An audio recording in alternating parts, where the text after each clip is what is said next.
अस्सलाम वालेकुम नाज़रीन, नादिर दो न्यूज़ में आपका इस्तकबाल है। चलिए जानते हैं आज की खबर।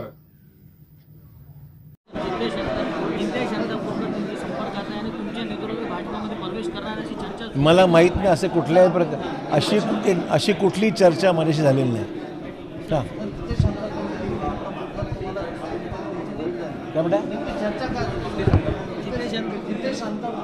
आणि काय चर्चा काहीच नाही, या विषयावर चर्चा काही नाही. अनेक वेळा भेटतात ना, अनेक लोक मला इतर पक्षातली भेटतात, काँग्रेसचे जुने सरकारी भेटतात. त्याचं काही सर, शहरात झाड पडून काल एका मुलाचा मृत्यू झाला, त्याच्यामुळे नाही ना, असं आहे की जे मी वाचला वृत्तपत्रात ही बाब अतिशय गंभीर आहे. महानगरपालिकेने शहरामध्ये वाढलेली झाडं आहेत ती छाटली पाहिजे आणि लोकांना निवारा धोका होऊ त्या ठिकाणी योग्य ती कारवाई केली पाहिजे. अशा कारणास्तव राज्यामध्ये मृत्यू मुंबईमध्ये झालेले आहेत. माझं एवढंच आहे की जो ज्या मुलाचा मृत्यू झालेला आहे त्या ठिकाणी वडिलांची मी दुःख समजू शकतो आणि जे या आम्हाला जबाबदार आहे त्यांच्यावर कारवाई झाली पाहिजे असं माझं मत आहे. त्या संदर्भात खूप ओरड सुरू आहे शहरामध्ये, त्यासोबत आपण पाठपुरावा करतो. कामं राज्यामध्ये सत्ता बदल झाल्यानंतर ती कामं थोडीशी मंदावलेली आहे, ती गोष्ट खरी आहे.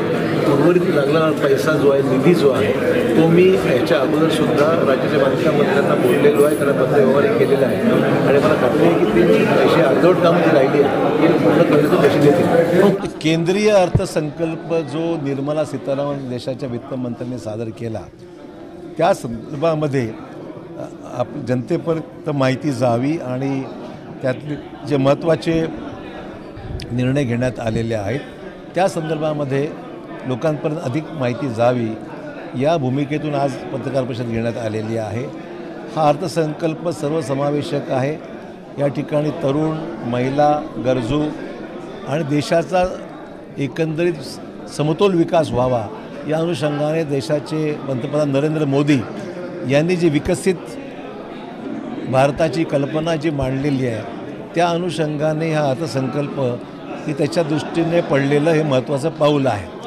आणि त्यामुळे या अर्थसंकल्पाच्या माध्यमातून रोजगार निर्मिती, गुंतवणूक महाराष्ट्रात यावी, पायाभूत सुविधा अधिक निर्माण व्हाव्या, शेतकऱ्यांना त्याचा अधिक लाभ व्हावा.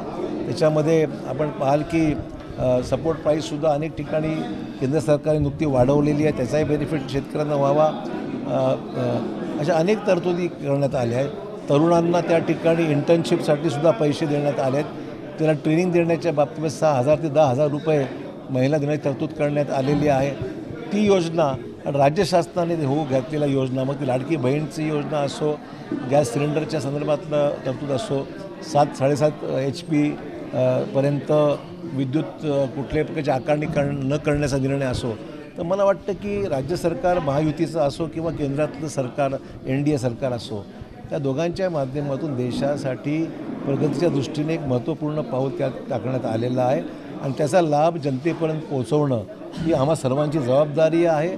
लोकांपर्यंत अधिक माहिती व्हावी आणि त्याची अंमलबजावणी व्यवस्थित व्हावी महाराष्ट्रामध्ये या अनुषंगाने आजचे पत्रकार परिषद करण्यात आलेली आहे.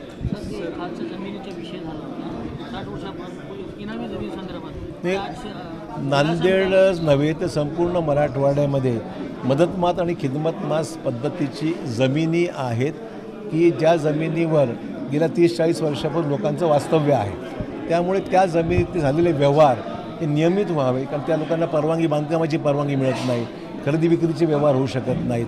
अशा प्रकारचा प्रश्न नांदेड जिल्ह्यामध्ये निर्माण झाला होता आणि त्या अनुषंगाने आम्ही मुख्यमंत्र्यांना, महसूल मंत्र्यांना, उपमुख्यमंत्र्यांना विनंती केली होती की रेग्युलराईज झालं पाहिजे. काय आकारणी करायची ते पैसे आपण आकारा, पण निर्णय घ्या. त्यामुळे आज त्याच्यावर चर्चा साधक झालेली आहे आणि तशा प्रकारचा मंत्रिमंडळाचा प्रस्ताव हा मंजूर झाला अशा अपेक्षित आहे. साहेब, महसूल मंत्री राधाकृष्ण विखे पाटील यांनी सर्वसामान्य नागरिकांना आणि घरकुल लाभधारकांना रेती दरामध्ये मिळावी यासाठी नवीन GR काढला आहे, पण तसं न होता देगलूर बिलोली तालुक्यातील रेती ही तेलंगणा, कर्नाटक, कोल्हापूर, लातूर या जिल्ह्यामध्ये जात आहे. याकडे प्रशासनाने दुर्लक्ष केलं आहे. काय वाटतं? आम्ही त्याच्यामध्ये लक्ष देऊ आणि अशा प्रकारचे गैरप्रकार जर होत असतील तो जिल्हाधिकाऱ्यांना सांगून त्याला प्रतिबंध केला पाहिजे. रेती ही उपलब्ध झाली पाहिजे, शासनाचा महसूलसुद्धा बुडून नये ही महत्त्वाची बाब आहे आणि सर्वसामान्यांना योग्य भावामध्ये रेती मिळाली पाहिजे. जर ती इतर राज्यात जाऊन वारेमाप पैसे कमवण्याचं काम जर कोणी करत असेल आणि बेकायदेशीरपणे जर कोणी याचा दुरुपयोग करत असेल तर त्याच्यावर कारवाई निश्चित केली पाहिजे.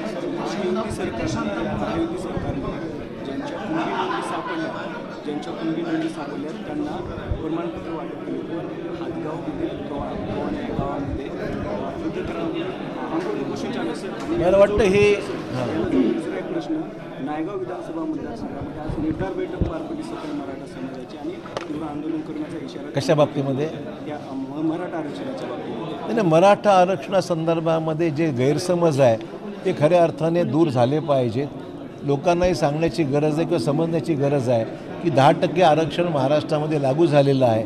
नोकरी देण्यामध्ये सुद्धा मग ते MSCBची असो, पोलीस भरती असो, सगळीकडे जाहिरातीमध्ये 10% SCBCला नोकऱ्या देऊ लागल्या. ती प्रक्रिया सध्या सुरू आहे. राज्यामध्ये ॲडमिशन्ससुद्धा देण्यासाठी 10% आरक्षण देण्यात आलेलं आहे.